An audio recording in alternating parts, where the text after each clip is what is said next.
Hey, welcome back to your favorite calculus class. We're going to take a look at the derivative as a function. We introduced this last time with our notation f prime of x. The derivative at x is equal to the old limit as h goes to 0 of f of x plus h minus f of x over x plus h minus x. And we know that those are gone, right? We had, just to kind of revisit it real briefly here, again, we have x plus h, because what we're going to do is we're going to give you an alternative definition of this.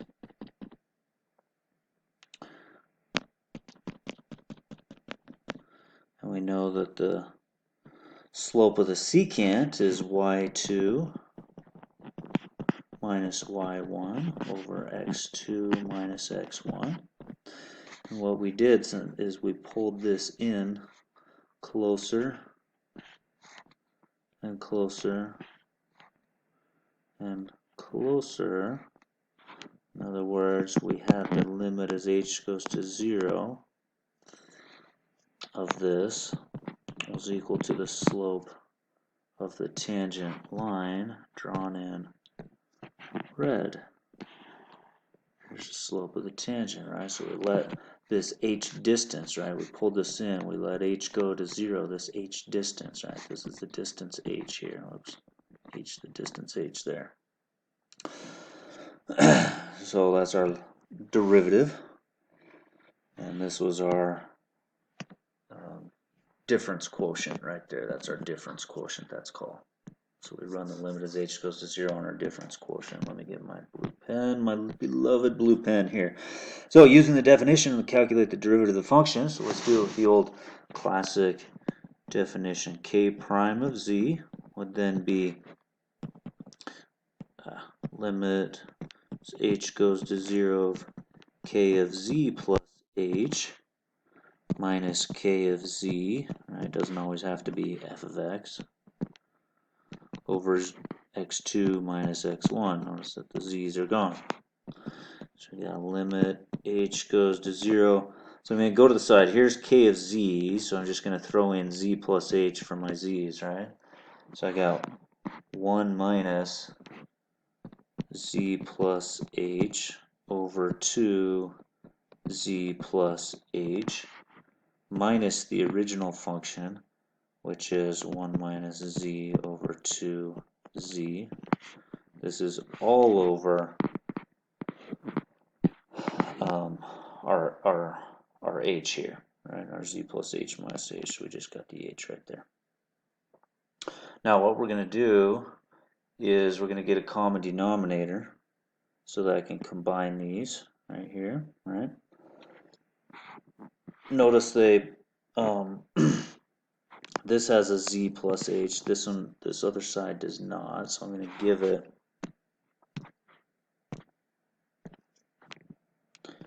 a z plus h, and then so now it's got a 2 and a 2. They both have a 2. It has z plus h, has z plus h. This one's got a z, this one does not, so I'm going to give this a z, and I'm going to give the top a z as well. So now that's our common denominator, 2z, z plus h. Okay, so what we've got is this becomes limit h goes to 0. I'm going to put that z in front here of this 1 minus z minus h. I'm going to distribute that minus there. And then this is all over 2z z plus h. And this is all over h. Well, h is h over 1, so times 1 over h. That'll bring that h down right there with it. And minus, so I'm right here, minus, and I've got this 1 minus z 1 minus z times z plus h right there. Okay, I'm going to distribute this, and then I'm going to FOIL this stuff here. So this becomes limit h goes to 0 of z minus z squared minus hz minus, I've got z plus h minus z squared minus hz all over this common denominator, as well as we have an h there. Distribute that stuff.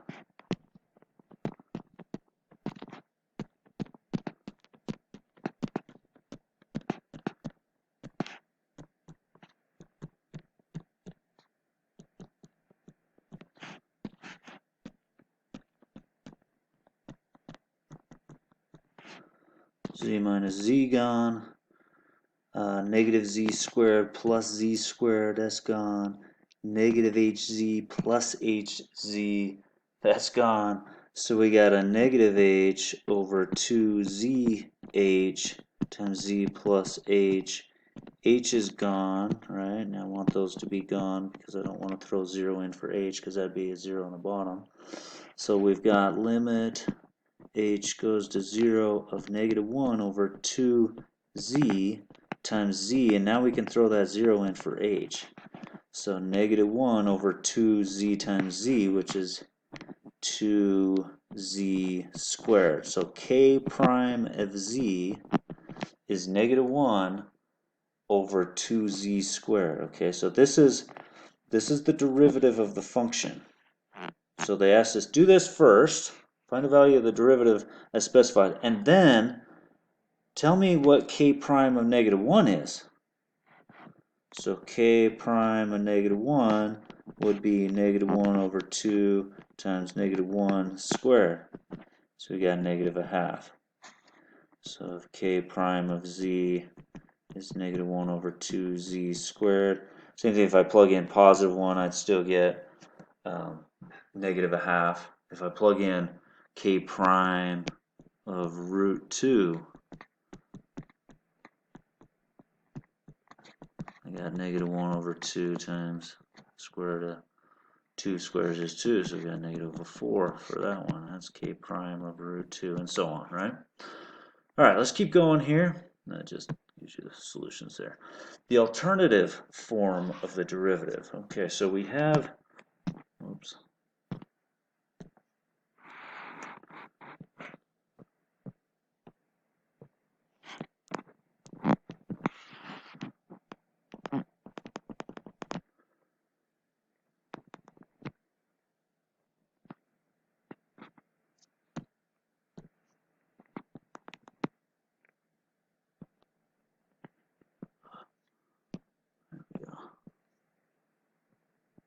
Oh my goodness.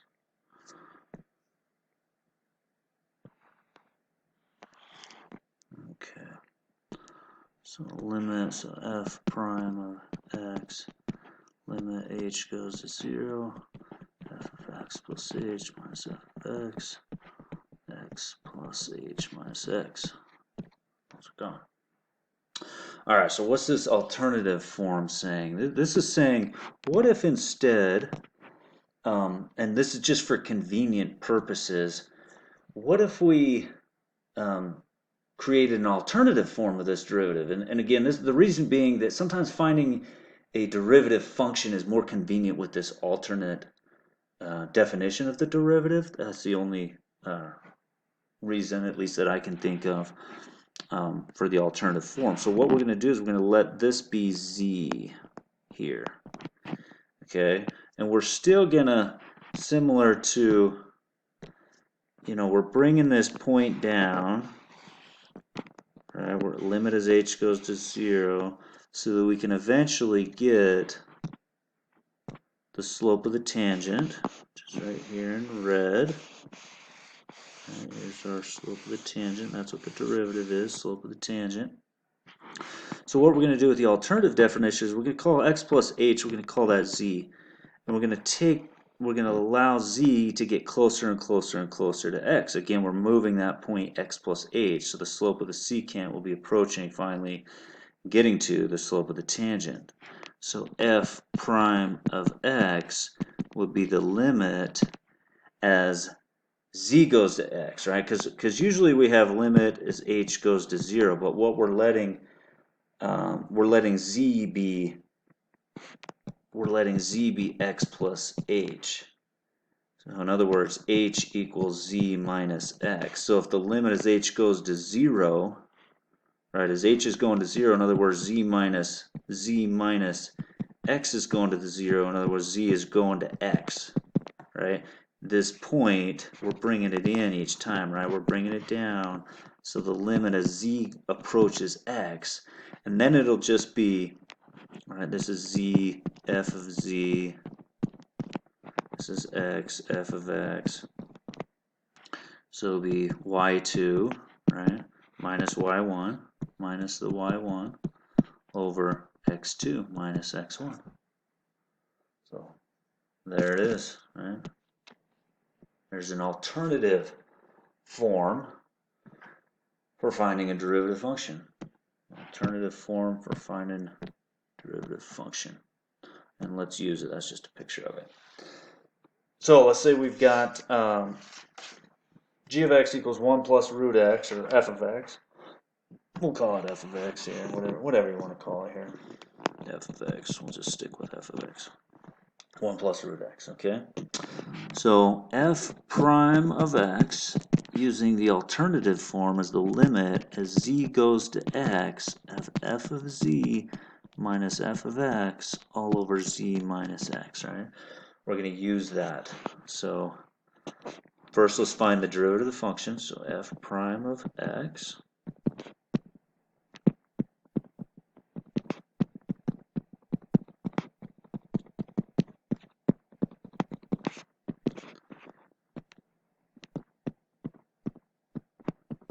so f of z, 1 plus root z, minus the original function, 1 plus root x, all over z minus x. I distribute this, notice my 1's are gone, and so I have the limit as z goes to x of root z minus root x over z minus x.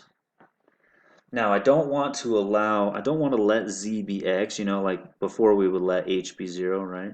I can't let z be x, because if I plug x in right now, I have x minus x right there. I have a 0 on the bottom, so I can't do that. So we got to manipulate this again algebraically. So what we're going to do is we're going to multiply by the conjugate of this numerator here. So I'm going to go root z plus root x, top and bottom. I can't just all of a sudden do that. So if I do it at the top, I got to do it at the bottom here. So this becomes f prime of x. And once I FOIL this, I just get z minus x on the top over z minus x times root z plus root x. Right, so these are canceled. So I have 1 over root z plus root x. Whoops, and I forgot to put limit as z goes to x. Now we can let z be x. So I got 1 over root x plus root x. This is what f prime of x is. So f prime of x, root x plus root x is 2 root x. There's my derivative function, 1 over 2 root x. And then it says, now find the slope of the curve at x equals 1, right? Because this is our original function. Let me do it in blue here.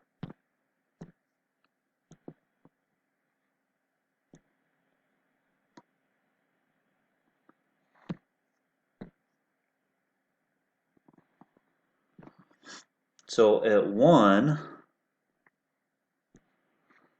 you know, the next value of 1, which is 1 plus root 1, so 1 plus 1 is 2, 1 comma 2, right here, what's the slope of that tangent line? What's the slope of that? Well, what's the x value we're plugging in? 1. So f prime at 1, what's the slope of the tangent line? Well, let's see. Looks like it's 1/2. Square root of 1 is 1, right? So the slope is 1/2. In fact, what's the equation of the tangent line? Well, now we know the slope is 1/2. It's at the point 1 comma 2. So y minus y1 equals m x minus x1. So plus 2. So y equals 1/2 x plus 3/2. I think I got a picture of it. There it is. Sorry about that. I just remembered. There's my picture. Y equals 1/2 x plus 3/2. But what was the slope of the tangent? At x equals 1? 1/2. You could do that. That was just from decimals, by the way, right there. All right, little notation. So f prime of x, the slope of the tangent line. There's y prime, right? Same thing. It means the exact same thing. dy dx is another notation. We're going to get very familiar with most of these notations, but I just want you to be aware of it. df dx, right? If f of x is our function df dx, the derivative of f of x. There's another one for saying take the derivative. All of these are saying take the derivative. You don't see this one a whole lot. Don't see that one a whole lot. F prime of a, here's another way of saying the derivative at point at whatever a is, or dy dx when x equals a. That's another way of saying that. The derivative when x equals a. Again, all these different notations, we'll use quite a few of these in the course. So just so that you're aware of those are all saying take the derivative at wherever. All right, in the top here, what we have is a function, okay? Y equals f of x. So now you notice I have a few units here, but you know what? Let me put some more units on here. Like let's get a picture of this. Like let's say this first point A. So here's x, f of x.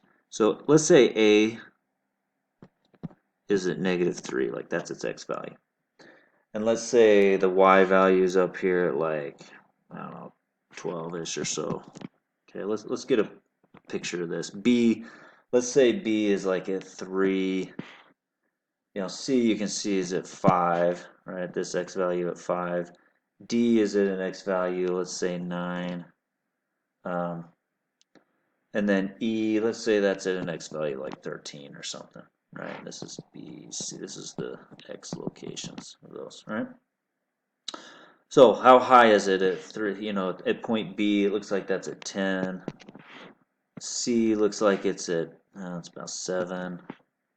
D looks like it's about, I'd say 4. 13, or at point E, it looks like I'm at a height of about 7, we'll say. Okay?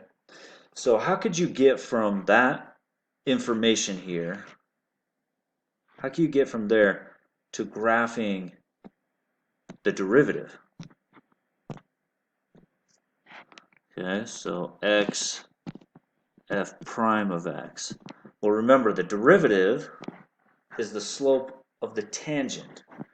So at point A, which we're calling it an x value of -3, at point A I say, well, look at this red line. This slope is 0. That's f prime of x. In other words, that's saying f prime at -3 is 0. The slope of the tangent line right there is 0, right? It's horizontal slope. So I'm going to plot the point -3, 0 right there on the graph.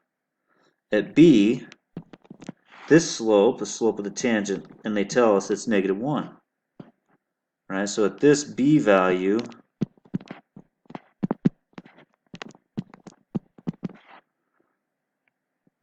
I have the point 3, -1. In other words, f prime at 3, the derivative at an x value of 3, the slope of the tangent line right there is -1. So I got the point 3, comma, -1 right there. See it on the graph? Now C, this slope looks to be what? -4/3. So now I plot the point 5, comma, -4/3 right there.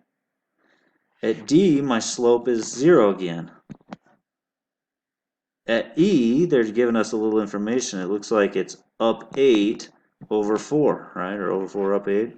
Change in Y over change in X. 8 over 4, what does that give us?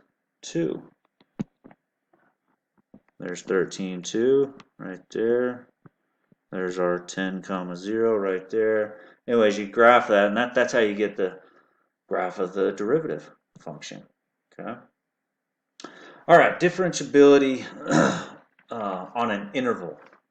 So it's differentiable on an open interval if it has a derivative of each point. In other words, it's got to be smooth to be differentiable.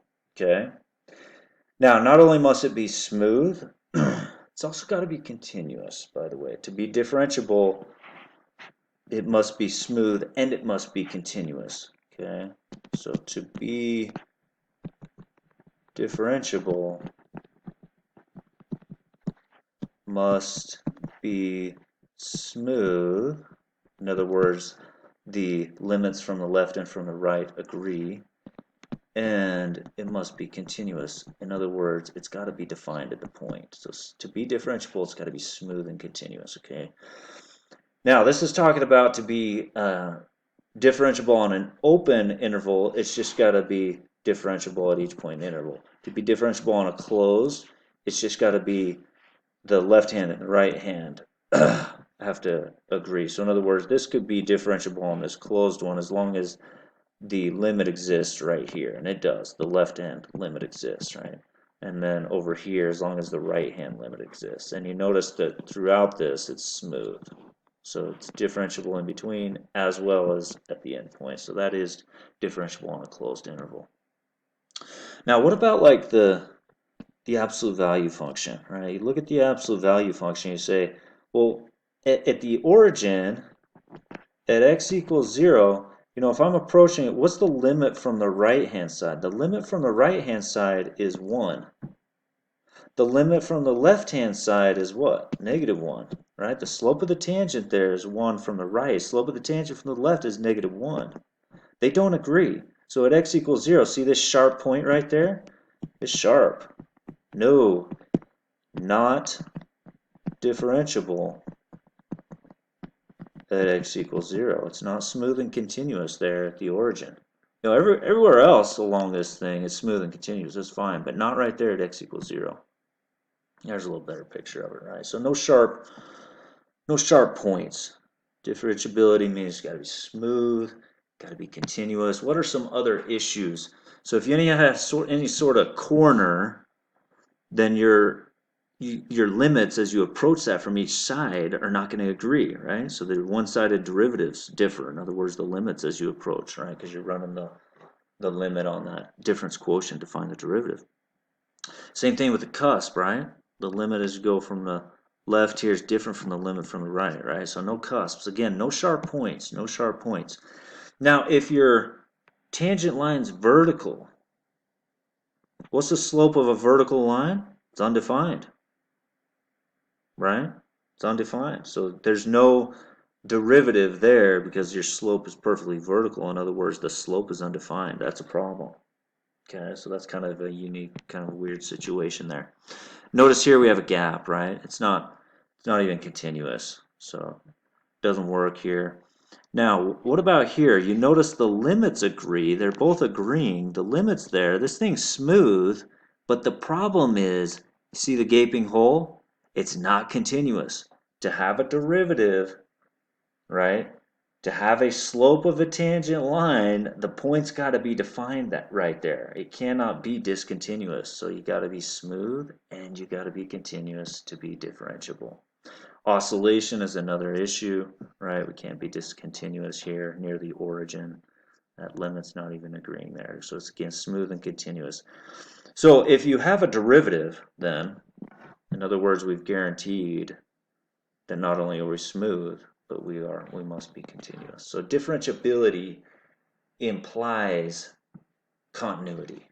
Okay, so just remember that. Differentiability, if you're differentiable, then you know you must be continuous if you're differentiable. Thanks so much for listening. We'll see you guys next time.